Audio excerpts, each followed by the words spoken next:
episode on the Sierra. It's been a while since we posted the last video, and that's still because we're waiting for parts, and that's no fault of my own. That's down to suppliers, and it's gone far past the point of frustration now. I'm actually starting to get really pissed off with it, if I'm honest.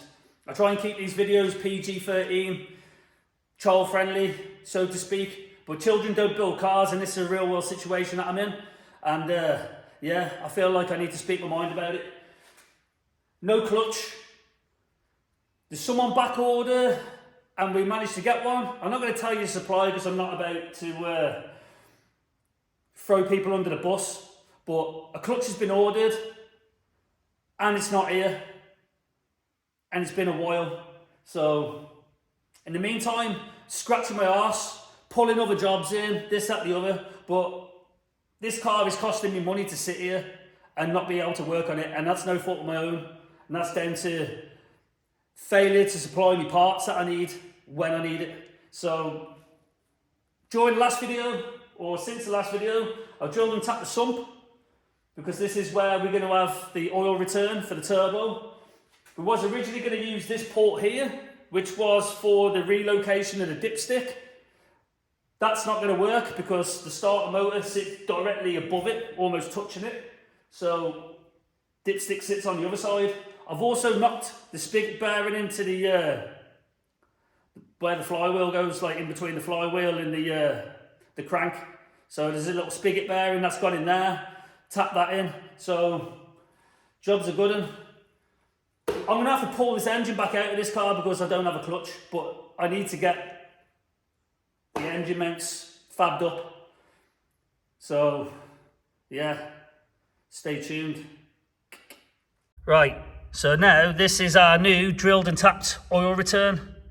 We originally wanted to use this port, but as I said, that's for the that's redundant, should I say. It's for give you a different option for your dipstick. So that sits on the other side now. So we'll be using that one, and that's a new dipstick tube. Inside here, whether you can see it or not, is a little roller bearing, and we've tapped that into position. And this is the plate for the new engine mount. So what we got now is try and get it in the car. That's a closer look at the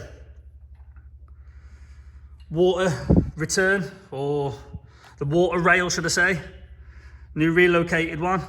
That sits at the back of the engine, as you can see. Then the water rail comes across here, whereas that is where your thermostat would have sat originally. And that's not going to work because the bulkhead is here. So, yeah. I'm sorry that it's probably coming across like I'm frustrated. I'm really frustrated. I'm pissed off. But it is what it is.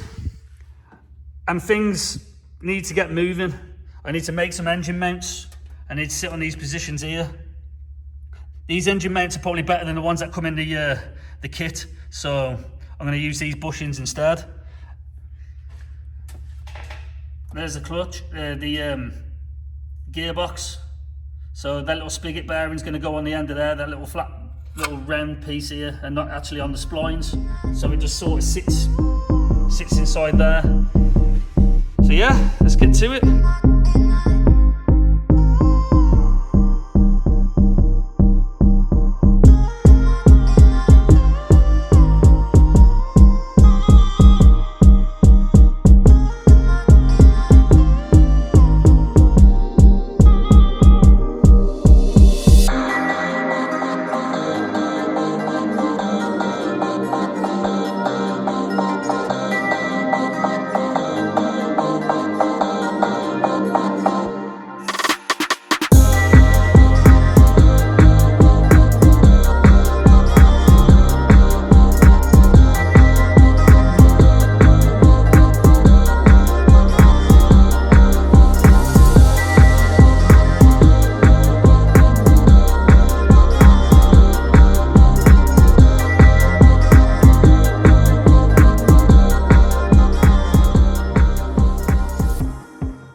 Right, so we're sort of somewhere near. I mean, there's about a 30 to 40 mil gap in between the gearbox and the back of the engine. and I've just sort of got to try and rattle it into place and do some adjusting on the engine hoist and the load leveler, and on the jack which is underneath the gearbox, propping that up. So I've got to sort of get a fine balance of lining up, basically trying to plait piss or feed trying to fit a knitting needle. It's super tight. It's tight anyway. You probably see me struggling on the last video or the one before, trying to get it into position, get the gearbox on. Now I've got to try and do that where I've not got full access to it. I can't sit underneath it and lift it up and pull it in.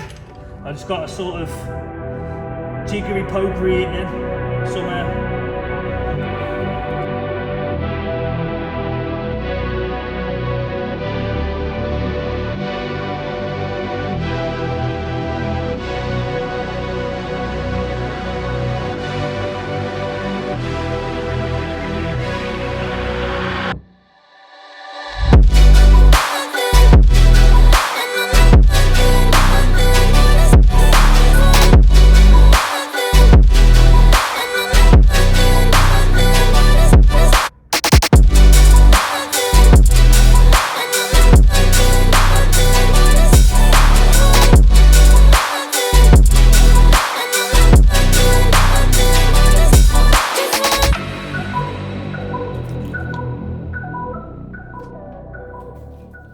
Well, after many swears, the engine is in.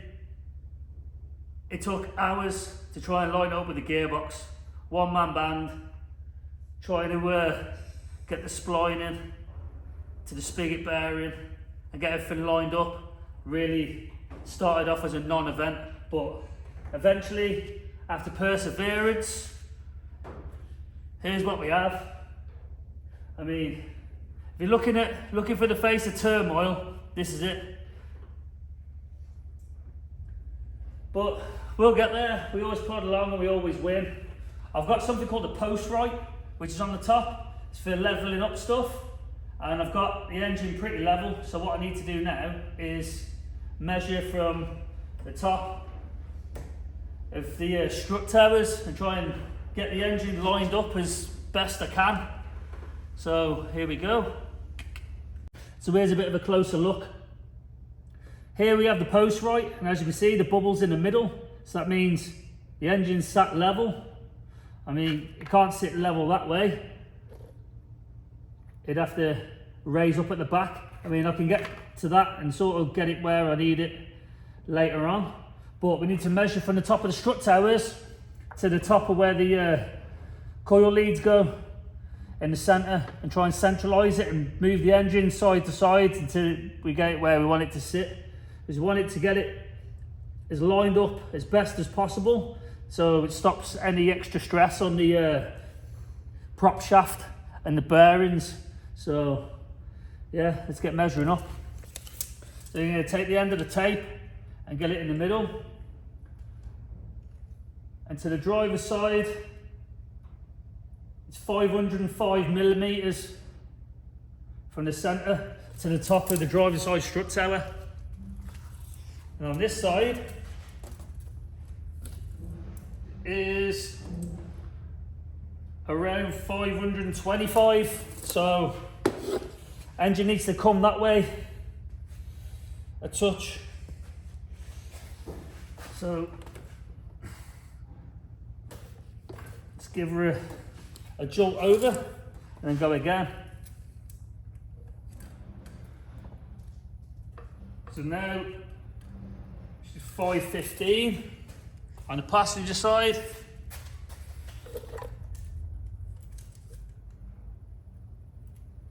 And 515 on the driver side, but she's got a bit of wonk to her, so I'll line it up again. Get the bubble level. There or thereabouts. You're never going to get it bang on because you can never be too sure whether your floor's level. So it's as near as damn it'll do on this. So again, that's now around 525.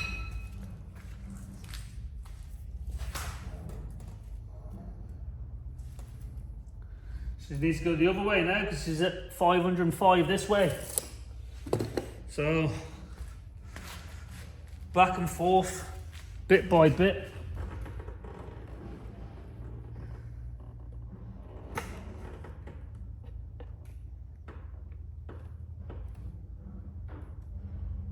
Always trying to get it to level up.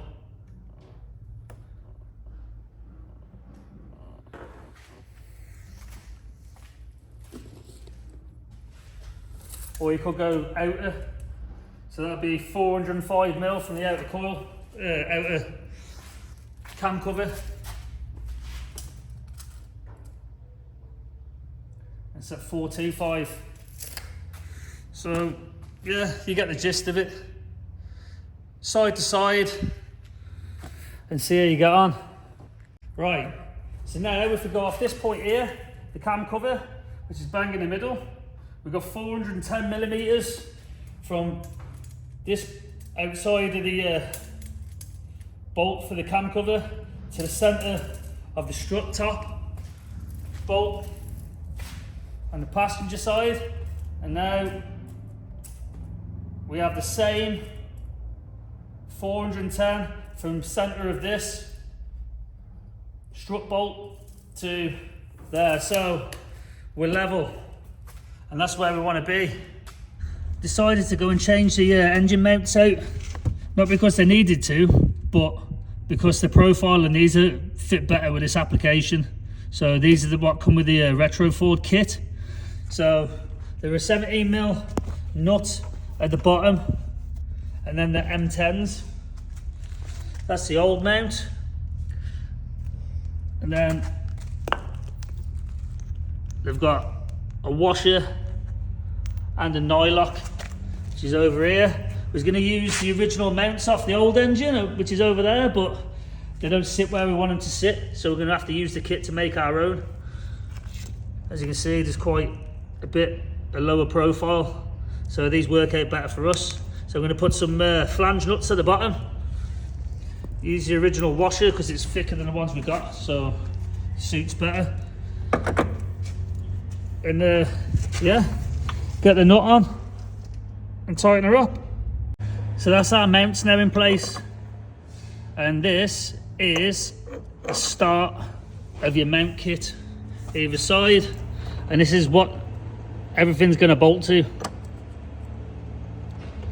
So that'll be bolted to there. I'm going to make a piece which is going to be about 50mm long out of tube, because then once that's welded to this plate, I can stick a nut through the top and then clamp it down. Then I'm going to have a tube married up to this one, which goes to this plate here, then weld that into position so it'll go across like this. Right, we're going to get to start making the engine mounts. I set the chop saw up, and we're going to mark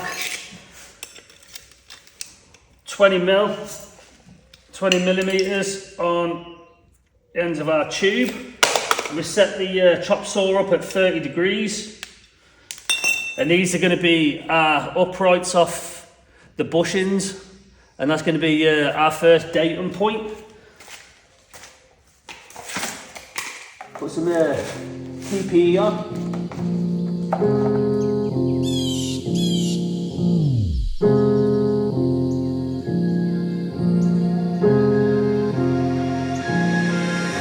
I got problems on problems on problems on problems on problems on problems I solve them. I run through the money, the pressure be calling. Left on my blessings, I feel like I'm falling. The birdie is back, tell me I'm garbage. I'm going through something, that's why I ain't calling. Phone in progression, it's all that I wanted. The phone in affection, I summon and dub it. Cause bitch, I got problems on problems on problems on problems on problems on problems I solve them. I run through the money, the pressure be calling. Left on my blessings, I feel like I'm falling. The birdie is back, tell me I'm garbage. I'm going through something, that's why I ain't calling. Phone in progression, it's all that I wanted a foe in affection, I summon and dub it. Why you be all on my line about nothing? Why won't you go get you $1 or something? Don't hang with a nigga who lying for nothing. I see that we different, you riding, I double. I don't do discussions on bragging about hundreds. Don't go to your places, I know that they sunken. Don't call me your brother, I barely can trust you. I talked to a shorty, she bagging the bucket. And I'ma need all of my dollars on corporate, so hand me the money, I divvy the pie. I'ma give all of my people a portion to build them a fortune on flipping the ride. I can't be mixy when iffy the vibe, and 40 on 50 is really the time. Why is you all on my phone like you want me, like you?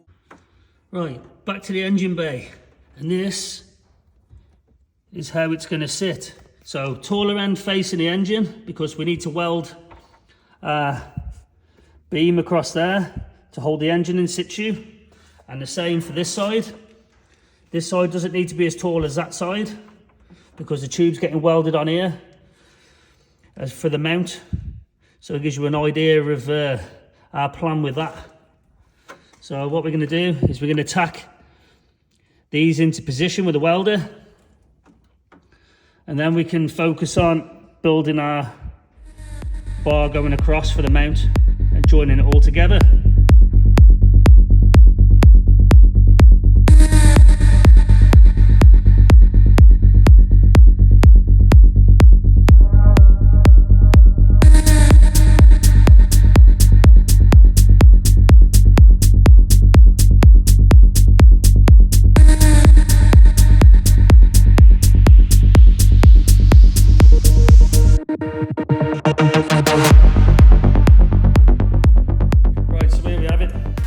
Welded up now.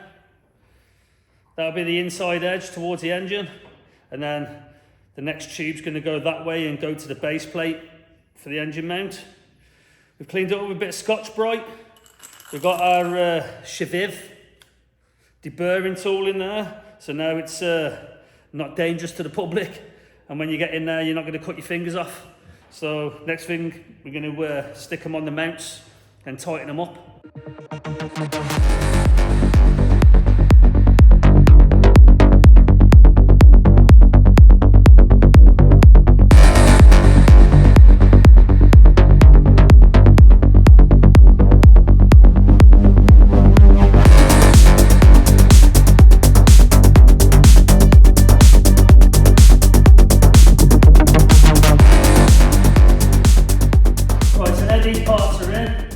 Tight.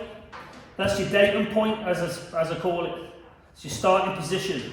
So as I said, the tall end is facing towards the engine, because the next part we need to make our tube, which is going to go to the base plate, and I believe it's about 30 degrees off this face. So what we'll do is we'll cut that first on the chop saw, then we'll figure out how we're going to get this radius here, because you can't just weld flat onto there, so there'll be a massive gap and it won't be very strong. We want our tube, which goes across, to sit nicely against this back face here, and that will also aid for the strength, because remember, this car's going to have quite a bit of power and we don't want the engine flapping about. So let's go. Right, what we're going to do, the parts we cut off the top of these to give them the angle, we know they're 30 degrees, so what we're going to do is we're going to use that to try and find our angle and see how close we are to it, whether we need to adapt it more, add more, maybe 45 degrees or 30 degrees or 35 degrees or whatnot. And we'll basically slide it back and forth to see where we want to sit. We're going to need roughly 40 degrees, maybe 45 degrees. We'll probably go with 45 degrees this side. And again, this side.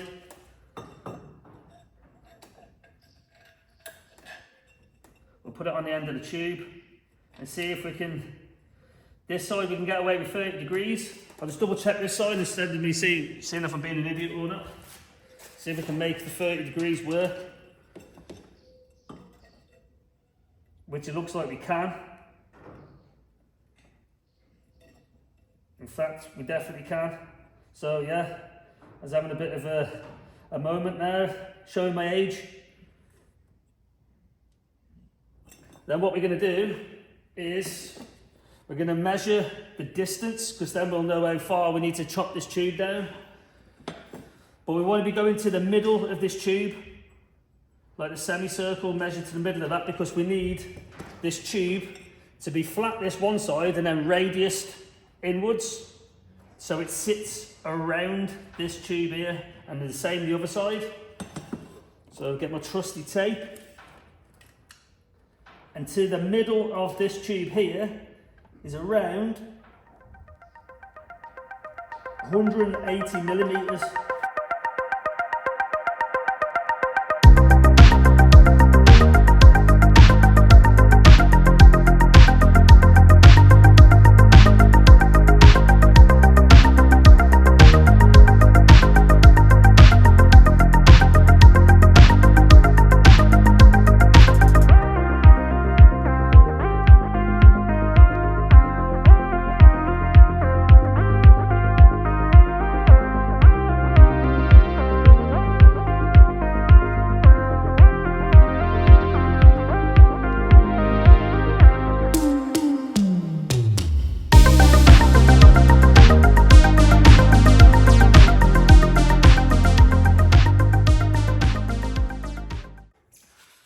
Alright, so we've cut that now. We offer that up to the mount. We slide it across till it's in its best position. We can see it's pretty much in the middle of where we need to be. So now we need to radius both sides. That was rough. But I need a piece. I'm going to take a piece of tube and draw around that a semicircle. So I'm going to draw a line down the middle, and that's going to act as the top. And then directly underneath should be the bottom. Just separate it into two halves.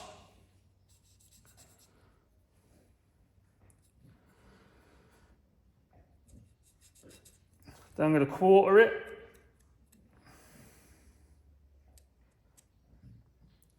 This is only rough, we'll work to it. We'll just take little bits off at a time.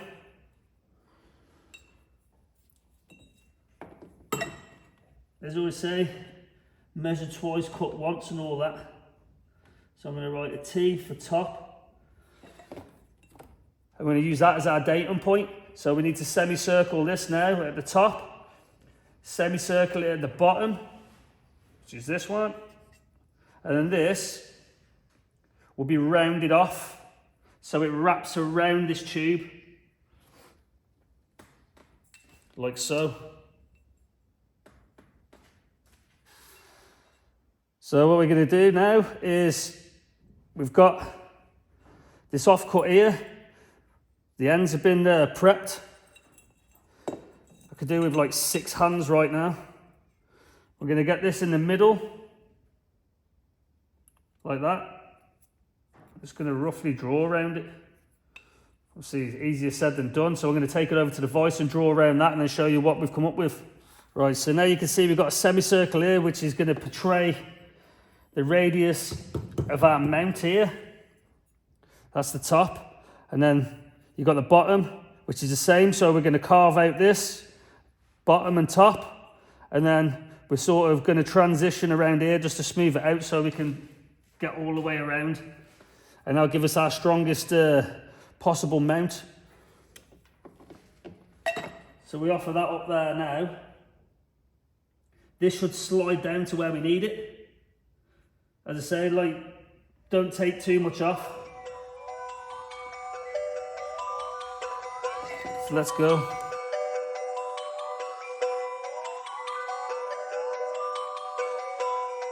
Swear I cannot do no wrong. Why I don't have much to say? All that talking on the phone, but you never making plays. Playing phone tag, you're it. Pick up more bags, too legit. Swear I cannot do no wrong. Why I don't have much to say? All that talking on the phone, but you never making plays. Playing phone tag, you're it. Pick up more bags, too legit. I love when the money come. I get bored, I'm thumbing some. Blues and pinks, I'm running on. In my lane, no one-on-one. Right, so if you've done what I said, you should end up with something that looks a little like this. I mean, I've got to raise it up a little bit because there's a bolt directly underneath this tube here. But as you can see, this is exactly where you need to be. And don't worry about the little gaps because they'll work in your favour, because you can fill that with weld and it'll add to the strength and give you more penetration. We like the word penetration, so does the missus. But hey, jokes aside, that's what it should look like. So you don't want to be banging too much heat into this because you don't want it to be warping all over the place. Yeah, you want your engine to be sat where you intended it to sit and not where it wants to sit. I mean, you got to do this the other side, so exactly the same principles as follows, but you're not too far wrong. I mean, that's sitting there lovely. It's wrapped around this tube as we wanted. Slow and steady. I mean, we'll raise this up a little bit so it's more towards the top so we can get a weld around the bottom. But we don't want to be burning the plate off, so raise it to where you need it to be. You're not fully welding this in the car, you just want some good strong tacks. And then you can take it off and do different sections. So weld a bit here, weld a bit there, just to stop it from moving backwards and forwards. And weld a bit there. Then come and test it again and adjust it to suit whether you need to put it in the vise and like pull it or give it a couple of taps and stuff. Either way, the engine's still got to sit where you measured from. I mean, I need to say as well, the engine's raised up by about 20 millimeters from this here, which is the steering rack, because you don't want a sump hitting the steering rack. And once we remove the jack from underneath and all our bracing, what's keeping this engine in position, these will be taking the weight of the engine, so it'll sink a little bit and it'll pull these mounts down to take the weight. I mean, it's at a stronger angle there, so I don't expect it to move all too much, but you get the general idea of it, and I reckon I've been clear enough with how to do it. So yeah, let's get on to tacking it up and making the other side. Forgot to mention, because the retro Ford kit's a little bit on the stingy side, you might not have enough material to actually do the job. We haven't in this case, so I've got a piece of the same diameter, which is 45 millimeter, and this is cold drawn steel, so it's CDS roll cage tube. I mean, it's slightly thicker, makes no odds, thicker the better. So it's not as clean as the other one because it's been sat around for a bit, but we're going to be using this. And obviously once we've finished all the mountings, we're taking them off, and then I'll zinc prime them, like prep them, put some rust converter and stuff on, stop any residual rust coming back through. Then I'll zinc prime it, and then if the customer wants to get them powder coated or whatnot, they'll be protected. I love when the money come. I get bored, I'm thumbing some. Blues and pinks, I'm running up. In my lane, no one-on-one. Fake love, I'm allergic to. Real love, yeah, I need me some. Call my bae and book a trip. Bring the kids, let's run it up. She like us some Louis V. I like me some Louis too. Mix it with the double G. Having fun, that's what we do. Fresh out in Montego Bay. I'm acting unruly too. This is me unusual. Life's a game, I'm cruising. Swear I cannot do no wrong. Why I don't have much to say. All that talking on the phone, but you're never making plays. Playing phone tag, you're it. Pick up more bags, too legit. Swear I cannot do no wrong. Why I don't have much to say. All that talking on the phone, but you're never making plays. Playing phone tag, you're it. Pick up more bags, too legit.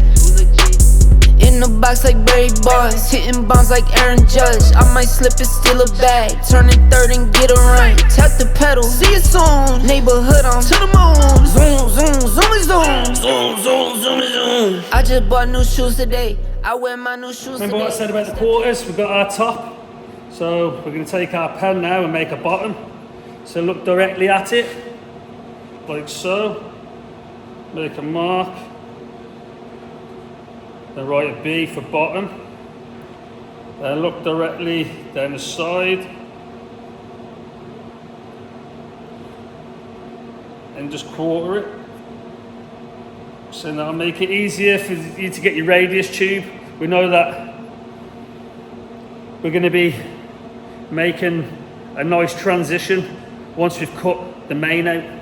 So we'll get our tube again. This one.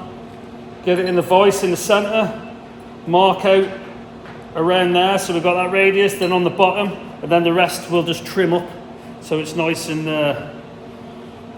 well, just looks nice and gives us strength. As I said, lock down the tube so it's halfway.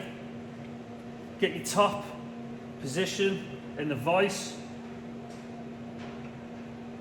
and then draw and then wrap your cheater tube.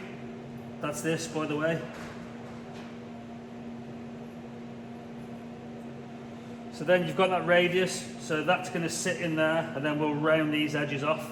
So you get to your bottom now. Same again.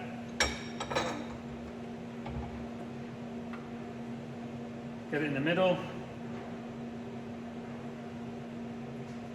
Wrap it around.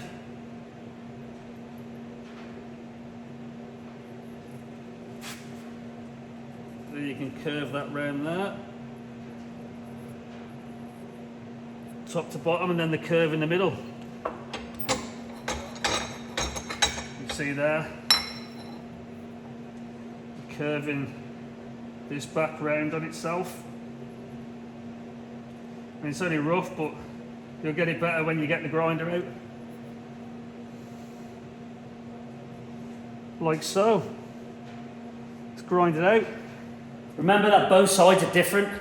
Don't just try and cheat and copy and paste and make two the same, because you'll be in a whole heap of shit there. They're not going to work. So, one, it's a waste of time. Two, it's a waste of money and a waste of materials. So, make your left hand and make your right hand, and you won't go too far wrong. Winning.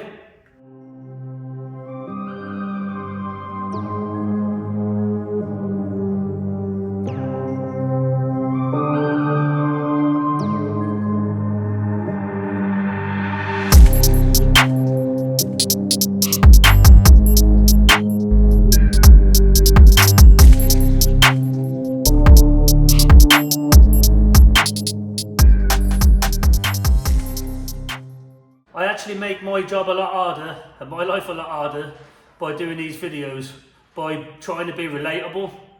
I mean, you see me grinding the tube out. I've actually got a tube notcher, but I can understand that a lot of you probably haven't. I mean, I own a sheet metal shop and a fab shop, so I have to have all the gear. So I make the easiest way for the tools that you've got accessible, which I think that's fair. Because I don't want to blow your mind and think, oh, I've got to go and buy one of them tools, because these are about 100 and odd quid. Where a grinder's about 40 quid, and most people that will attempt to do the things I do in the videos will have the bare basics tools at the very least. So I just thought I'd bear that in mind. As I say, it's a tube notcher. I could have put my tube in there, got the dimensions I wanted, got my drill on the top of there, hole saw in there, and then just cut it exactly how I wanted it, instead of spending the extra time and then scalloping it. It's called a scallop, by the way, or a fish mouth, or whatever you want to call it, like when you're radiusing the tube. So you're welcome. So there you have it. Our tube's all scalloped up and finessed and whatever you want to call it, and she sits rather nice. Best part about doing it with a grinder is you can tweak it on the fly. So if you want to take a little bit off, you're not doing an absolute cut, you can tweak it on the fly, and that's what I've done on here. So the angles have changed slightly, but it's easier said than done. It'll make more sense when you're trying to do this yourself, and you can think, oh, I can do a little bit here and I can do a bit there, grind a bit off one edge, and it'll end up sitting far better. So now that's how that's going to sit. It's avoiding the bolts, so I can access and take the plates off and make our job easier than if we need to take the engine out again, which we have to, because we have to take the clutch out and then replace that. We've only got it in so we can build the mounts and the downpipe and exhaust. So that gives you a general idea. Right, we've got our protractor on now, and she's at 10 degrees.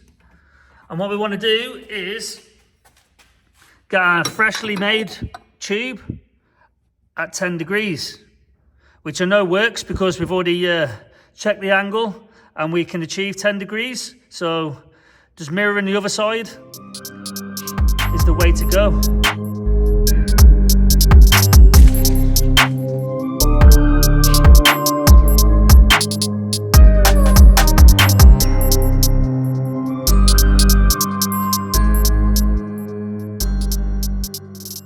Right then, you can see it from this angle now. Engine is there or thereabouts level. We've got 10 degrees on this one, driver's side, and you've got 10 degrees on that side as well. So it should even the stress out. So what we got now is to take them off and to weld them up. Let's go. Here we are then, ready for welding. We sprayed in with anti-spatter, which is this stuff. Anybody that knows welding or attempts to weld with a MIG welder knows that spatter looks like pigeon shit. And we don't want none of that. So that's why it's all shiny and wet. So we sprayed that on and it helps to prevent the weld spatter from sticking to the material you're welding to. So now ready for welding now. Nice bit of heat that's going to be going into them, so turn your welder up. Not too hot so you burn through, but enough to get a strong bit of penetration on there.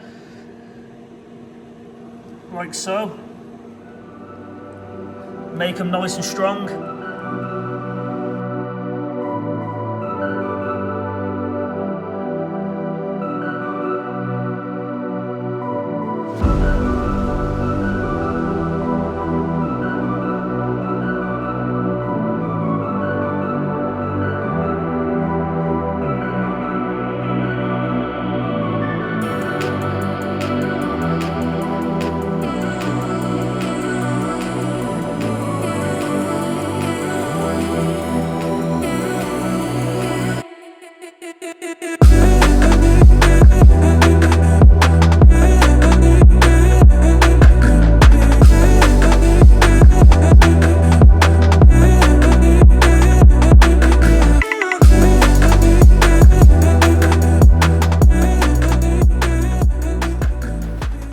So there you have it, that's the mounts all welded up.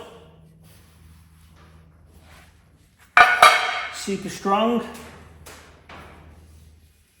What we're going to do now is get some Genolite rust converter and give them a little light coating of that, especially this CBS tube here. And that'll just prevent it from rusting, or if there's any surface rust, it will kill it stone dead in its tracks.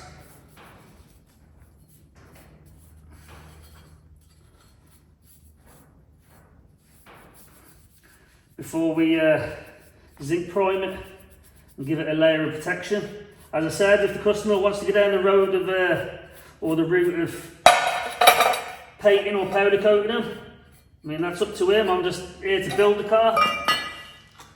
He can certainly do that in the future. This one's still hot. Yeah, this is the stuff I use on my restoration work. Get it as clean as possible and put this on, and it just kills the rust off.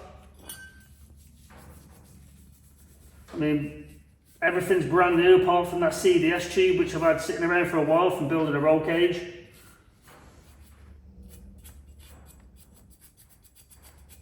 Yeah, nice even coats on there, bit on the bottom. And then what you want to do is you want to Scotch Brite it all off and then zinc prime it afterwards. Now we're just going to Scotch Brite them.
So there you have it then, guys.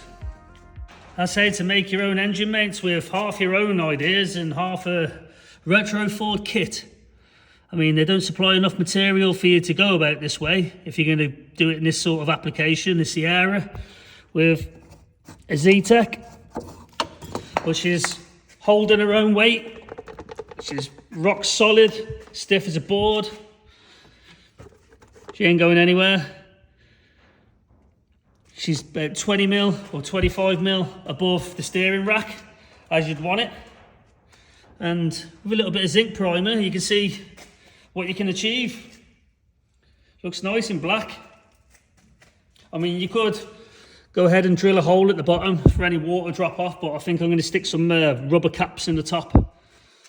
And that'll just top it off nicely and keep it watertight. So there we have it, guys. I did in-depth look into how to make engine mounts for a Zetec powered Sierra. I mean, we're far from done. I mean, excuse the face. I'm like a hot, sweaty mess, and everything that was flying around in the air has decided to stick to me. Most of this black shit. But, hey-oh, it is what it is. It's just a day in the life of a fabricator. Hope you enjoy what you've watched so far. Next up should be fitting the turbo manifold and then maybe building the downpipe and start building the exhaust. But we'll cross that bridge when we come to it. Stutter and Stanley here. And yeah, stay tuned. Please like, share, subscribe, all that jazz. You know I always badger on about it, but you don't know how much it helps. And we'll see you on the next one. Peace out.